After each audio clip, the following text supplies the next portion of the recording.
우리는 사람들과 관계를 맺고 살아갑니다. 가정에서는 부모와 자녀가 관계를 맺고 살아가고, 유치원에서, 학교에서, 직장에서, 그리고 이웃들과 이렇게 사회 안에서 관계를 맺고 살아갑니다. 그리고 그리스도인들은 교회 공동체 안에서도 성도끼리 관계를 맺고 살아갑니다.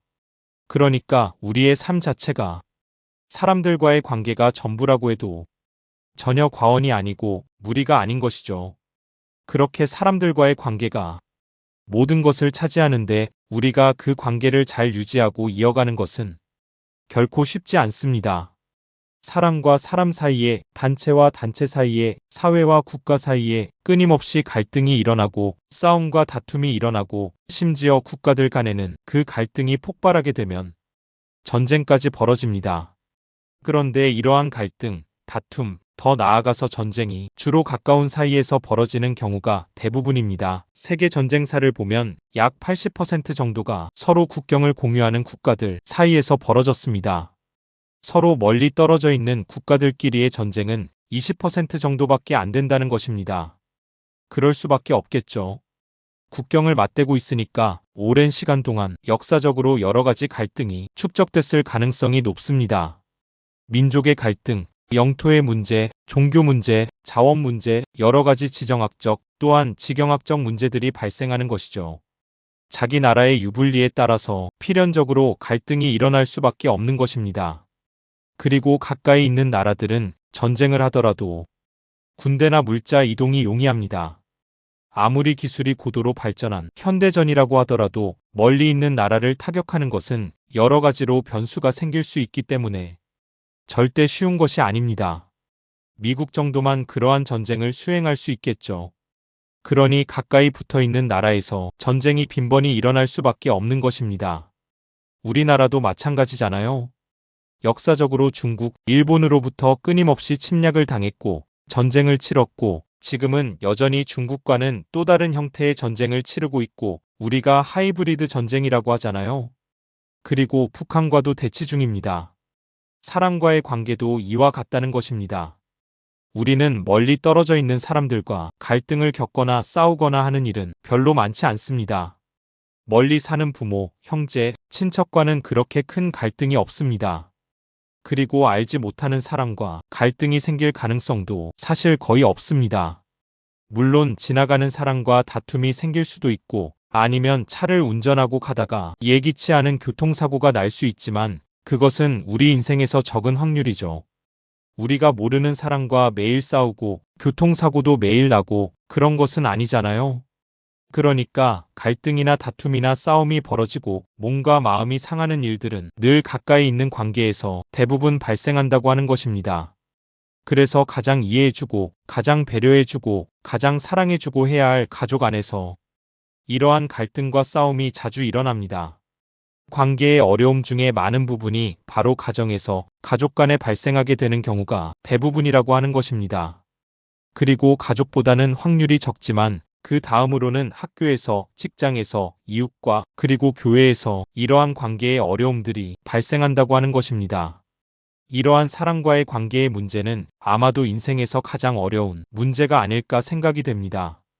우리가 신앙생활을 하면서 삶이 고달프고 힘들어도 하나님 안에서 기쁨과 희락을 누리고 평안을 누리고 살아갑니다. 그것 다음으로 우리 인생에서 가장 큰 기쁨이 무엇입니까? 바로 사람입니다. 그런데 동시에 우리 인생의 가장 큰 고통은 무엇입니까? 역시 사람입니다. 이렇게 가정에서, 학교에서, 직장에서, 이웃에서, 교회에서 우리를 힘들게 하는 것은 대부분 사람과의 관계의 문제라고 하는 것입니다. 그래서 오늘은 이렇게 우리에게 큰 기쁨을 주기도 하고 우리에게 너무나도 큰 어려움과 고통을 주기도 하는 인간관계에 대해서 말씀드리려고 합니다. 그 전에 구독, 좋아요, 그리고 알림 설정까지 해주시면 복된 소식을 가장 먼저 받아보실 수 있습니다. 1930년도에 미국의 데일 카네기라는 사람이 쓴 인간관계론이라는 책이 출간이 되었습니다. 원제는 How to Win Friends and Influence People인데요. 우리말로 번역하면 친구를 얻고 사람을 움직이는 방법 정도 되겠죠. 이 책은 전 세계적으로 수천만 부가 팔렸고 오늘날까지도 인간관계의 고전으로 읽히고 있습니다. 저도 수년 전에 읽어봤는데 최근에 서재에서 그 책을 다시 한번 훑어보다가 오늘의 말씀을 준비하게 됐습니다. 카네기는 이 책에서 한 가지 중요한 전제를 제시합니다. 사람은 이성적 존재가 아니라 감정적 존재라는 것이죠. 그래서 사람은 논리가 아니라 자존심과 감정으로 움직인다라는 것입니다. 너무나도 놀라운 통찰이죠. 자신은 너무나 이성적이고 합리적으로 움직인다고 생각할지 모르지만 그렇지 않다는 것이죠. 우리도 그렇잖아요.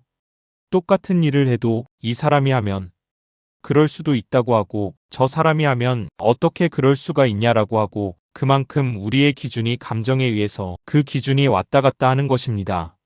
이러한 통찰을 가진 데일 카네기에 대해서 알아보니까 역시나 어려서부터 교회에 출석을 하고 기독교 문화 속에서 자랐습니다. 그러니까 당연히 성경에 근거한 통찰이 있었던 것이죠.